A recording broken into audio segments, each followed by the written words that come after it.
ஒரே இரவில் அழிஞ்சு போன வரலாறு தெரியுமா?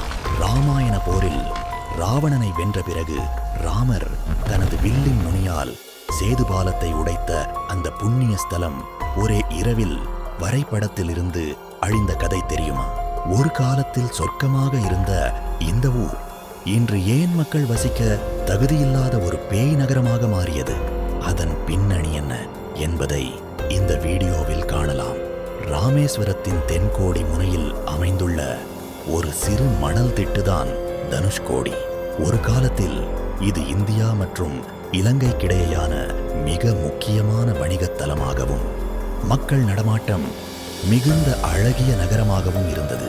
ஆனால் இன்று கடலுக்கு அடியில் புதைந்து போன ஒரு மர்ம நகரம் மற்றும் பேய் நகரம் என்பதுதான் தனுஷ்கோடியின் அடையாளமாக கருதப்படுகிறது. 1964க்கு முன்பு தனுஷ்கோடி ஒரு மிக முக்கியமான வணிக தலமாக இருந்தது. தந்தி அலுவலகம், ரயில் நிலையம், தேவாலயம் என ஒரு முழுமையான நகரமே இங்கே இருந்தது. இங்கிருந்துதான் இலங்கைக்கு கப்பல்கள் சென்று வந்தன.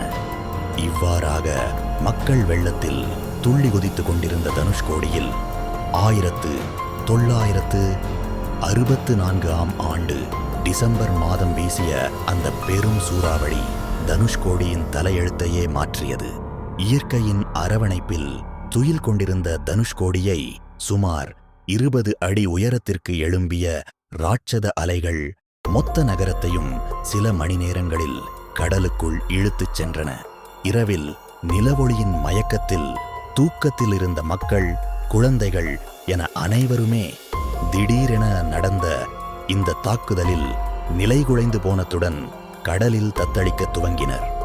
அன்றிரவு ராமேஸ்வரத்தில் இருந்து தனுஷ்கோடி நோக்கி வந்து கொண்டிருந்த ஒரு ரயில் அலைகளின் வேகத்தில் மொத்தமாக தூக்கி எறியப்பட்டது. அதில் பயணம் செய்த 115 பேரும் தண்ணீருக்குள் ஜலசமாதி அடைந்தனர். மறுநாள் விடிந்து பார்த்தபோது அங்கே ஒரு நகரம் இருந்ததற்கான அடையாளமே இல்லை. தந்தி அலுவலகம், ரயில் நிலையம், தேவாலயம், பள்ளிக்கூடம் என அனைத்தும் சிதிலமடைந்து போயின.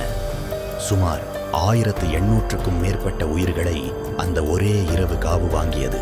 இதன் பின்னர் இந்திய அரசாங்கம் தனுஷ்கோடியை வாழத் தகுதியற்ற ஊர் என அறிவித்து அங்கிருந்தவர்களை வெளியேற்றியது. மேலும் அங்கே இறந்தவர்கள் இன்னமும் அங்கே பேயாக சுற்றி கொண்டிருப்பதாகவும் இரவு நேரத்தில் அமானுஷ சத்தங்கள் கேட்பதாகவும் அப்பகுதி மக்கள் நம்பப்படுவதால் இரவு நேரத்தில் அங்கு செல்வதை அனைவரும் தவிர்க்கின்றனர். இன்றும் அங்கே சென்றால் சிதைந்து போன தேவாலயத்தின் சுவர்களையும் ரயில் நிலையத்தின் எச்சங்களையும் காணலாம். அமைதியான நீல நிற கடலும் மௌனமாக அந்த அழகிய நகரத்தின் கதையை சொல்லிக் கொண்டுதான் இருக்கின்றன. இயற்கையின் சீற்றத்திற்கு முன்னால் மனிதன் எவ்வளவு சிறியவன் என்பதற்கு தனுஷ்கோடி ஒரு உறைந்த சாட்சி. மேலும் இது போன்ற பல இன்ட்ரெஸ்டிங்கான வீடியோக்களை காண குட்டீஸ் கஃபே சேனலை சப்ஸ்கிரைப் செய்து கொள்ளவும். மேலும் அடுத்து எந்த மாதிரியான வீடியோக்களை எதிர்பார்க்கிறீர்கள் என கமெண்ட் செய்யவும்.